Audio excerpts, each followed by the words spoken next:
महात्मा भरत जी गुरुदेव के पास पहुंचते हैं और कहते हैं, गुरुदेव अगर आप मुझे अभागा ना समझें, अगर आप मुझे पुत्र के रूप में प्रेम करते हो गुरुदेव, तो केवल मेरी आपसे एक प्रार्थना है गुरुदेव।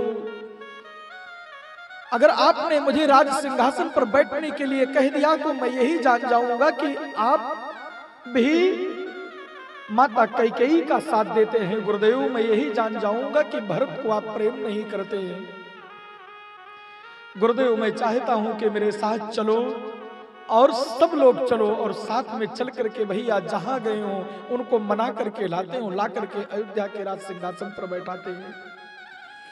प्यारे भक्त, जैसे ही भरत जी ने कहा है, गुरु वशिष्ठ जी रोने लगे।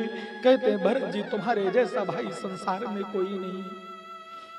तुम्हारे भातृत्व के प्रेम को संसार के लोग स्मरण करके भाई भाई के साथ परस्पर प्रीत करते हुए अपने जीवन को व्यतीत किया करेंगे। आज प्यारे भक्तों, गुरु वशिष्ठ जी के साथ तीनों माताएं, पूरे अयोध्यावासी आज भगवान को मनाने के लिए चले हैं। और जब भगवान को मनाने के लिए चले, आज नगर के जिन जिन लोगों ने जाना कि महात्मा भरत जी भगवान को वापस लाने के लिए जा रहे हैं, जो लोग भरत जी से नफरत करना प्रारंभ कर दिए थे, आज उनके अंदर वह भाव प्रकट हो गया कि भरत जी जैसा कोई दूसरा धर्मात्मा, कोई दूसरा महात्मा नहीं हो सकता है। आज सारे के सारे नगरवासी भरत का जय जयकार करते हुए आज भरत जी के साथ भगवान राम जी को मनाने के लिए निकल पड़े।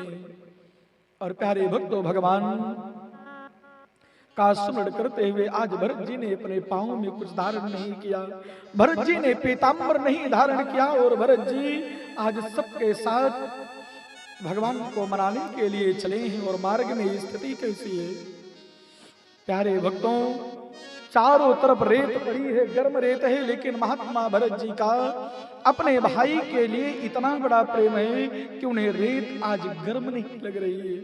बड़े भाव से दौड़े दौड़े चले जा रहे हैं।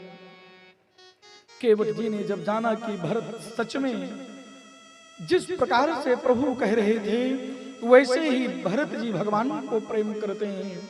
प्यारे भक्तों, केवट जी गंगा के पार लगाते हैं और आगे रास्ता पूछते हुए भरद्वाज मुनि के आश्रम, श्री वाल्मीकि के आश्रम होते हुए महात्मा भरत जी चित्रकूट के लिए पहुंचने वाले हैं। और जब चित्रकूट पहुंचने वाले हैं तो देखते क्या है कि दूर से ही सबसे पहले लक्ष्मण जी ने देखा। और जैसे ही लक्ष्मण जी ने भरत जी को आता हुआ देखा, लक्ष्मण जी ने अपने धनुआ पर बाण चढ़ाया और कहते हैं, आज मैं इस दुष्ट को छोड़ूंगा नहीं, आज इस शत्रु को छोड़ने वाला नहीं हूं। और जैसे ही भगवान ने देखा कि लक्ष्मण तुम बाण किसके ऊपर चलाने जा रहे हो, लक्ष्मण ने कहा, भैया आज तक मैं शांत रहा आपकी सरलता को देख करके, आपके प्रेम को देख करके, आपके भाव को देख करके, लेकिन भैया आज मत रोकना। जिसकी माँ ने आपको राज्य से निकलवा दिया उसी का बेटा आपसे युद्ध करने के लिए आ रहा है। आज मैं भरत को छोड़ूंगा नहीं, आज मैं भरत के प्राण को ले लूंगा। और जैसे ही लक्ष्मण जी ने कहा भरत के प्राण को ले लूंगा, भगवान के आंखों में आंसू आ गए और भगवान कहते हैं, लक्ष्मण तुम क्या जानते हो कि तुम मुझसे अत्यधिक प्रेम करते हो? अरे तुमसे तो कई गुना प्रेम मेरा भरत मुझसे करता है, अपने धनुष को तुम नीचे रख दो। लक्ष्मण जी माने नहीं है भगवान की बात को। और जब भरत जी आए और आकर के भगवान के चरणों में लौट गए और भगवान के चरणों को पकड़ करके ऐसे अपने नेत्रों से अश्रु बहा रहे, भगवान बार बार उठाने का प्रयास करते लेकिन भरत जी नहीं उठते। कहते भैया मैंने कौन सी ऐसी गलती कर दी जो आपने मुझे परित्याग कर दिया, मेरा आपने त्याग कर दिया। भैया आप अयोध्या का त्याग कर दीजिए लेकिन अपने भाई का तो त्याग मत करिए, मैंने कौन सी ऐसी गलती कर दी है। प्रत्येक भाई को यहाँ से सीख करके जाना है, कभी जमीन के लिए लड़ाई मत लड़िएगा।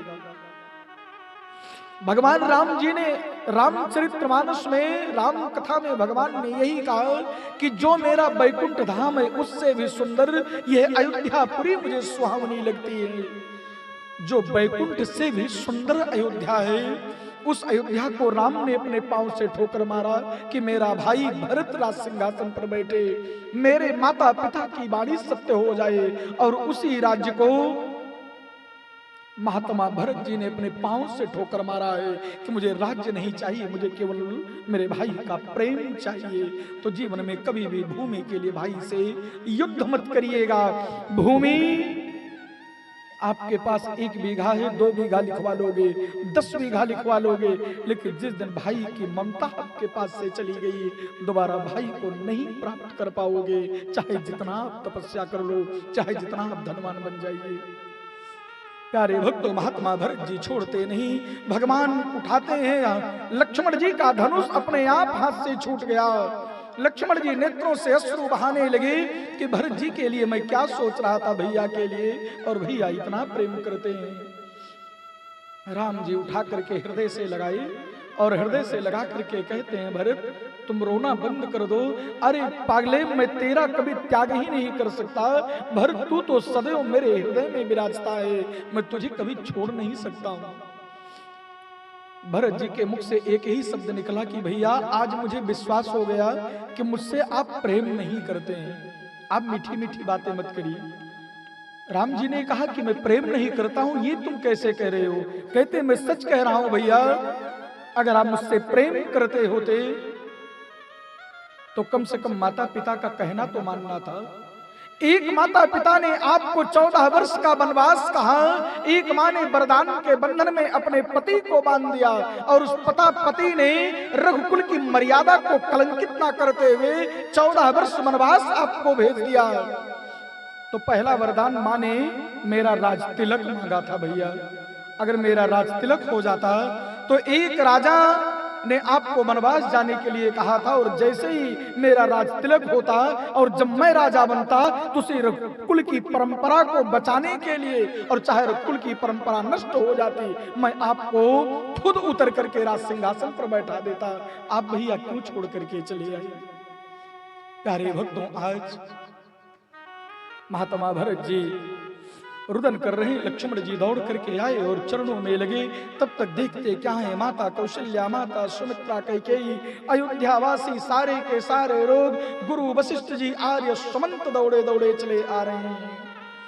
प्यारे भक्तों, भगवान ने सबसे पहले जानते हैं किसको प्रणाम किया है?